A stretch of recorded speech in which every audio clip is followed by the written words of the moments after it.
Welcome. Are you curious about how to manage touch sounds on your Samsung phone? Well, look no further. In this tutorial, I'll walk you through the steps to enable or disable touch sounds on your Samsung device. Let's dive right in.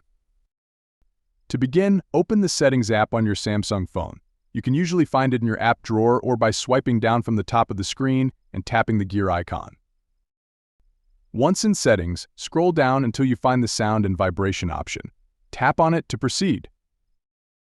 Within the Sound and Vibration menu, look for System Sound Settings. Tap on it to access additional options.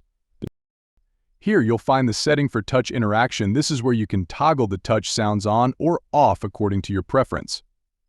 Simply tap on the toggle switch next to touch sound to enable or disable it. Once you've made your selection, you're all set.